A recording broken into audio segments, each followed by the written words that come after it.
This is the risk protection arrangement and cyber cover session. So if anybody was expected to hear anything else, you're in the wrong room. Just before we start, a quick show of hands. How many of you here today are actually members of the RPA? Oh, great. So that's pretty representative, because as of the 1st of June, we're now up to about 43.56% of all eligible schools in England are members of the RPA, and that's 9,602. So a couple of introductions. So I'm Katie O'Connor, and I'm the RPA Future Project Strategy and Delivery Lead, and the risk protection arrangement sits within the school's commercial team. And I've been working on expanding the scope of the RPA for about 3 years now. And we've also got Suleiman. Want to introduce yourself, Suleiman? Yeah, hi, I'm Suleiman from CyberClan. So we will be handling any incidents that happen through your cyber coverage there. So if you do have a cyber attack, our organisation will help you through that attack as part of this coverage. So, what is the risk protection arrangement? It's launched in 2014. It's an alternative to commercial insurance, and it was initially just for academies. It was expanded in April 2020 to allow local authority maintained schools to join as well. The RPA covers all the risks that are normally included in a standard school's insurance policy, and we're talking about things like property damage, business interruption, employer's liability, public liability, UK and overseas travel, and most recently, cyber cover. So the key differences between the RPA and commercial insurance is that schools are considered as members, you're not customers. Membership's offered on a voluntary opt-in basis, and the RPA has membership rules rather than policy documents. Where possible, in the event of a catastrophic loss, such as a fire or a flood, the RPA will try and build back better, rather than try and pay out the bare minimum to get you back to where you were. And in terms of what it costs to join, the price is reviewed every year, and it's currently at £21 per pupil for 22-23, and that's £21 per place for special schools or PRUs. So a bit of a background to the commercial insurance market. We started looking at the introduction of cyber cover in April 2020, and we surveyed members on what additional covers and services they'd like to see introduced by the RPA, and cyber was right up there at the top, second only to motor cover. We very quickly became aware that schools were really struggling to procure commercial cyber insurance, and it was estimated that only 30% of schools actually had current cyber insurance in place. From an insurance perspective, cyber is seen as a new and emerging risk when you compare it to things like fire or theft or flood. And so risk modelling is a challenge due to the high level of uncertainty. In 2018 and 19, payment of ransomware became a major loss, and claims increased by 400%. So insurers started to lose money, and so the market hardened.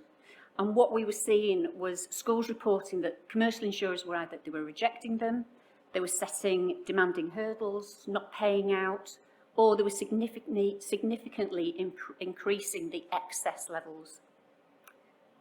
There were very few providers who would actually cover schools, with many of them leaving the market altogether.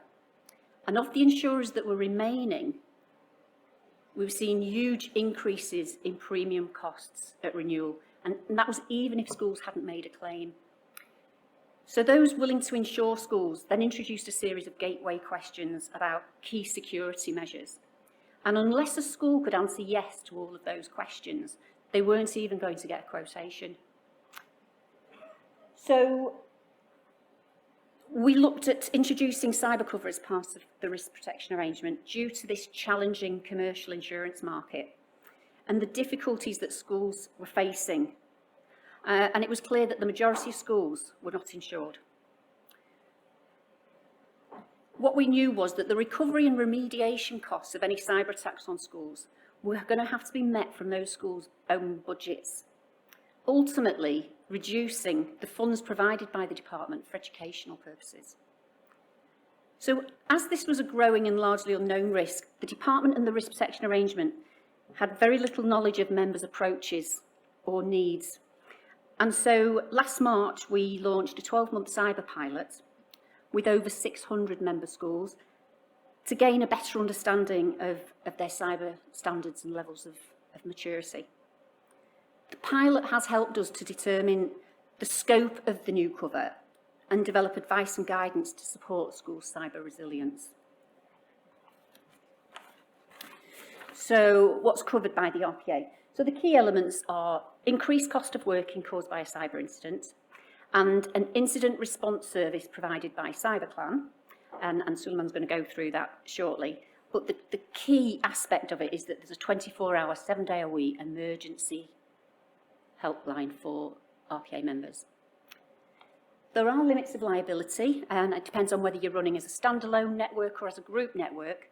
For a standalone network, the maximum that the RPA will pay out is £250,000 in any 1 year. For a group network, it's up to £750,000. And a group network is defined as 3 or more members with interconnected systems, so that would be such as in a MAT. Member retention, which is similar to the excess with an insurance policy. For each loss, the member must cover the first £2,000, and that's if you're a secondary school. For nursery or primary schools, the member must cover the first £1,000 for each loss. What's not covered? Key aspect of risk that the RPA will not cover is cyber extortion. The department's aligned with the National Crime Agency guidance, which is that it does not encourage, endorse or condone the payment of ransom demands. And there's a number of risks with paying ransoms. There's no guarantee that you'll get access to your data or computer. Your computer will still be infected. You're going to be paying criminal gangs, and you're more likely to become a future target if they know that you're going to pay them. So the cost of restoring the system will be covered, but not the payment of ransoms, and we don't cover the cost of improvements to system security either. Conditions of cover. So we've got a small number of conditions which must be met in order to be covered. First one is offline backups, and this should ideally follow the 3-2-1 rule. That's 3 copies on 2 devices, and 1 must be off-site. Availability of systems. This will enable schools to have their systems reinstated to a point in time before the attack and get you back up and running as soon as possible. Second condition is you must have completed the NCSC cybersecurity training, and that's for anybody that has access to the school's IT systems. Third condition is to register with police cyber alarm, and the condition is to register. This will connect members with the Cyber Protect team in the local police force. Every single police force in England is funded to provide a dedicated Cyber Protect team, and they can detect, they can update members on any known threats. In the majority of cases, a free cyber alarm software tool can be installed, and once that's installed behind the firewall, it will monitor traffic on the connection to the internet, and it will detect and provide regular updates of any suspected malicious activity. But that's not a condition because there are numerous technical reasons why that can't be installed on every member's system. And the fourth condition is that all members must have a cyber response plan in place, and we do have a template available to download. So we selected these 4 conditions because they're low cost or free, they're easy to achieve, and they can be evidenced in the event of a claim. There are many other ways that you can help your schools to be prepared, and we have shared a guidance document, but these are the only 4 that are mandatory conditions of cover. So I'll now hand over to Suleiman can talk you through the incident response service element. I'm from CyberClan. I'm the head of account management at CyberClan, and I'm speaking here today about the cyber coverage that you will receive through our organisation in the event that you do suffer from a cyber incident in your institution. So a little bit more about CyberClan. We are a complete cyber security solutions firm, and we work with many insurance organisations to handle incident response. So CyberClan's incident response business is a significant part of what we do.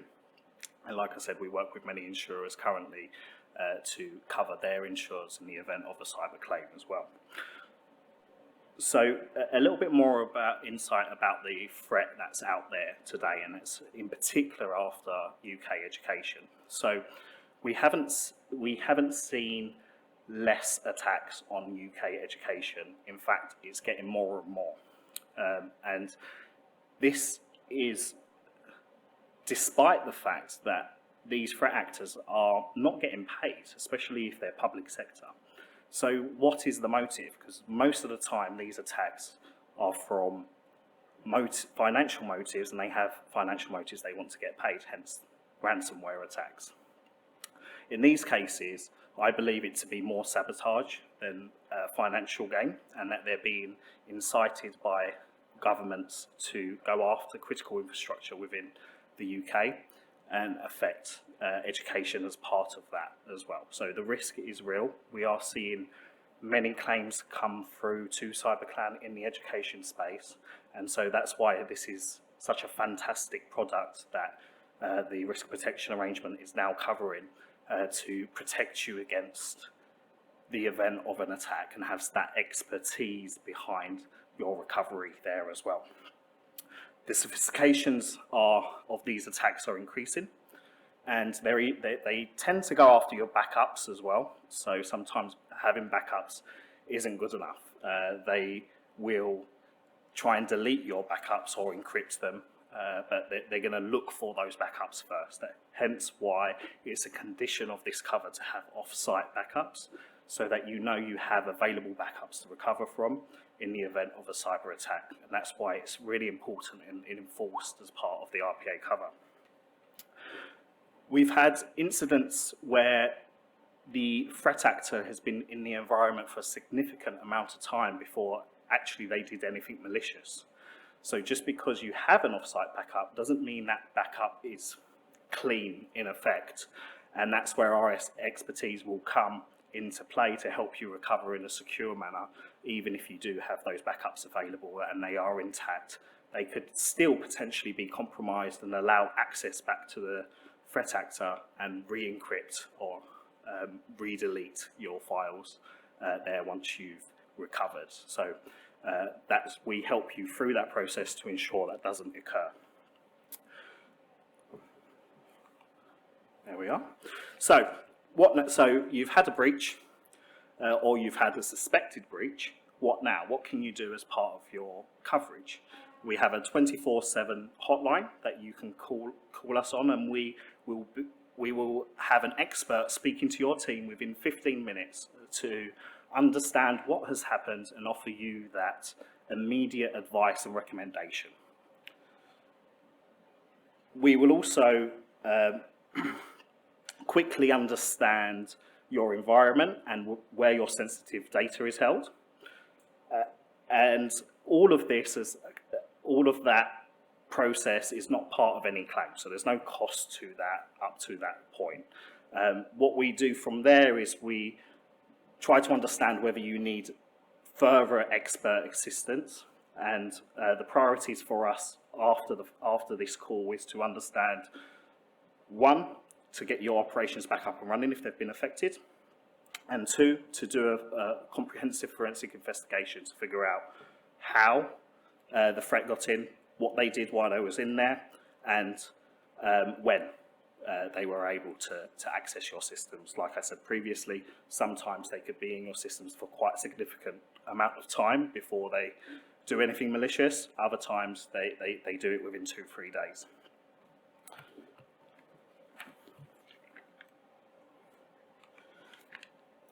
So the first aspect, the forensics aspect of what we do as part of your incident response is to understand, again, how the threat got in, what they did while they was in there, and when it all occurred.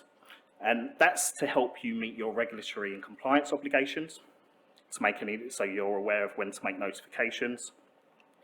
And we will particularly look for occurrences around your sensitive information. So did they access your sensitive information?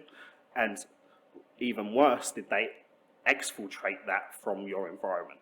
And a lot of these threat actors, what they do is they will exfiltrate your data and use that as an extortion tactic for you to pay.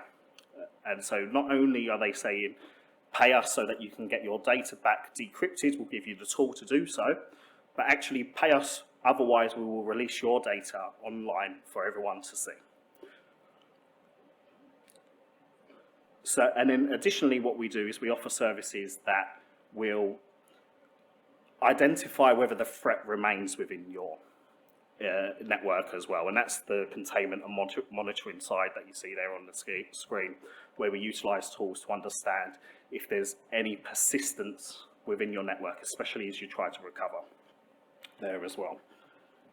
The post-breach remediation services, in essence IT restoration, is there. That priority is to get you up and running as quickly as possible. So we set out a whole roadmap on your recovery, focusing on your priority services so that your operations are back up and running as quickly, as securely and as efficiently as possible.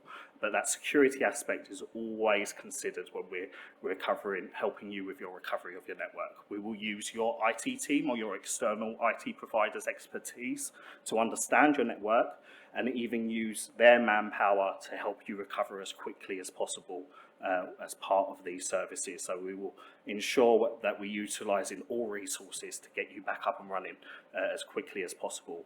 And some of these incidents can unfortunately take months to fully recover. We generally have priority services up and running within 7 to 14 days, sometimes quicker depending on the infrastructure that you have in place there.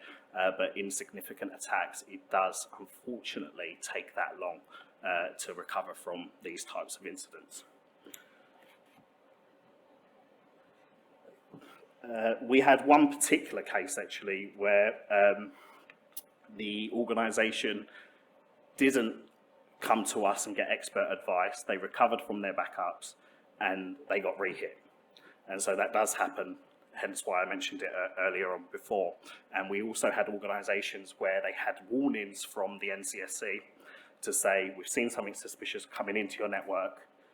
You should have a look at your network to see if there's anything going on there. But because they didn't seek expert advice, they didn't realise the compromise was real. And they ended up being attacked after the fact as well. And that can take some time. Sometimes it can take 3, 4, 5, 6 months after the warning was issued there as well. So it's really important that a compromise assessment is carried out if you do receive a warning, to just make sure that you are protected and nothing has infiltrated your network. So no one really wants to be a victim of a cyber attack, as you can tell. It's a very difficult situation to recover from and be in. Plus it has reputational damage and it can have quite significant legal ramifications and costs as well. So how do you keep your network secure? And there's a lot of advice and guidance out there, which is great, such as Cyber Essentials, your IT providers helping you with your infrastructure, making sure that they're kept up to date, that you have your offline backups in place. However, this helps, but unfortunately it's not necessarily good enough to protect against a ransomware attack. The most common way a threat actor gets into an environment is through user error or through a user's compromised credentials.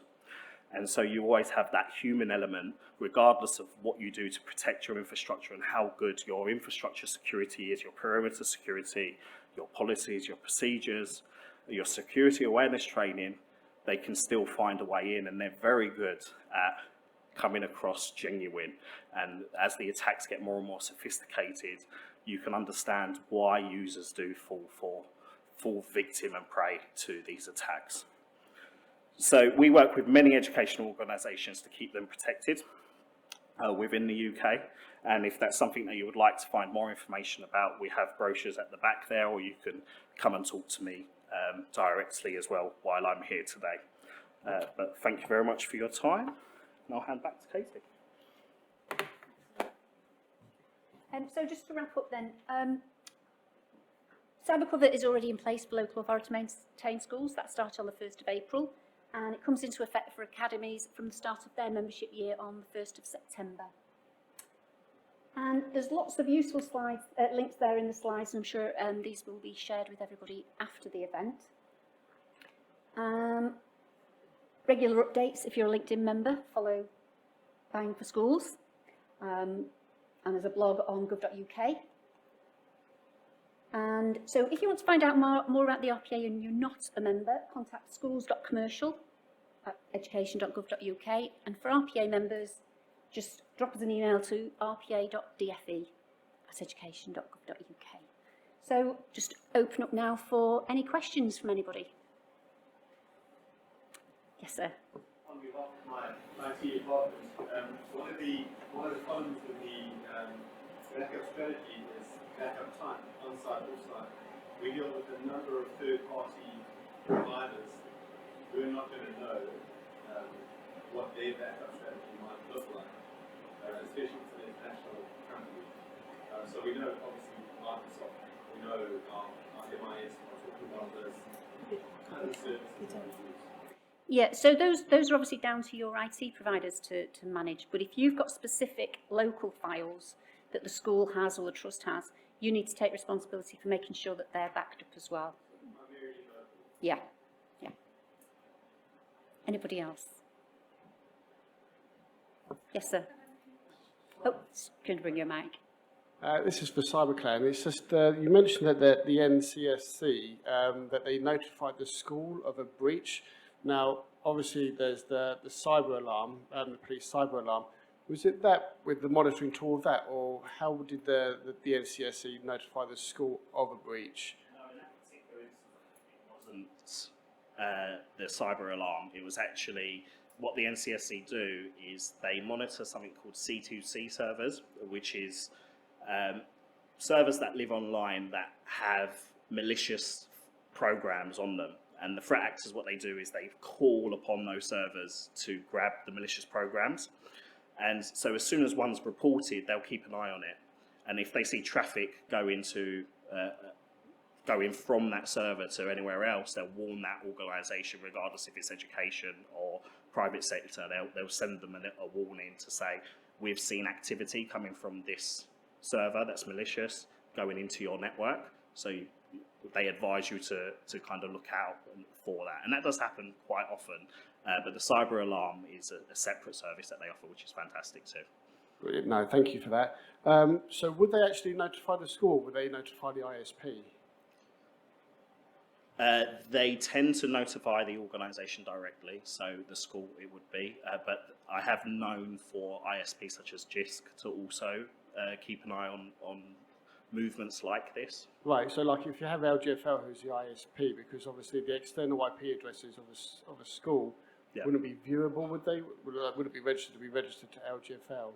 So then would they notify LGFL, or they would notify the school? Whoever's organisation that routes to, they will notify that organisation there. Obviously, if they can't see that it's linked to the school, then they wouldn't be able to, yeah, correct.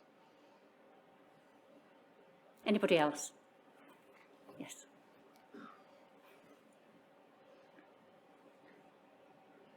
Thank you. I've actually completed the training that you're required for all the employees and governors, and you've said that obviously one of the conditions of the claim is that all of those conditions are met. Yeah. So how practically are you going to check that every single employee and governor has actually completed that training? So that will be down to CyberClan. But what they can do is a breach is likely to have been a member of staff who's clicked on a link in an email. Now, if the breach is discovered to have been down to a specific person, then they will be asking to see that person's evidence that they've completed the training. So, yeah, they're not going to ask for 1,000 certificates or anything. It will be a named person primarily. Is that right, Suleiman? Oh, yes, but that would come after the forensic investigation. Obviously, we'd have to find who that individual was if it does root back to a particular individual there as well. Yeah. Yes. Sorry, do you want to just wait for the lady to pass the mic? Thanks. No worries. So we have 1,200 staff. So if that would go back to the person who hasn't done it, what would that mean for the cover? So if the breach is down to a person that hasn't completed the training, then the claim won't be valid. So the school will be liable for the costs But of to say restoration. that it's easy to get 1,200 people to do a course is not really easy. So there's two ways of doing it. There's trainings available either as a video for individuals to complete the training in their own time. And it's fairly short. It's 40 minutes. It's very easy to work through. Ever been in a school? Or, or it can be run to staff in groups on inset days, and then they would just complete the register to sign that they've If you completed would it. talk to colleagues who try to get staff through safeguarding training, they will tell you how difficult it is to get everyone on a training. You have people that are absent, you have people that struggle with having access to a computer at the time they are. There's people that have to pick up kids from school after school, CPD. It is not an easy one. And just to say, this is a few, so like I'm already trying to do this for 2 months and it's a pain. So we thought we've taken a long time to come up with these 4 conditions because we wanted to make sure that we weren't putting onerous burdens on schools. However, there has to be some responsibility from the schools to also to raise their staff's awareness, because as we've found, breaches are likely to be staff clicking on a link in an email. But they will, and they will anyway, because I've told them all so many times. We had a phishing email, 68 CyberClan members of staff clicked on it. And that's not the people, they all know about it. And I do not think that this is it's definitely not the easy thing you said it would be, because this is a big, big, big job. I think the answer is Yes. Just check with not the cyber side of the RPA, but the RPA generally. Are there criteria that we need to meet to make that? I think I'm almost done. Sorry. No. I think really the only condition of other RPA covers are, for example, elements. Yeah. Thank you. Anybody else? Final questions? We're going to be staying around for a few minutes if anybody wants to come up and talk about anything specific. So thank you for your time. Thank you.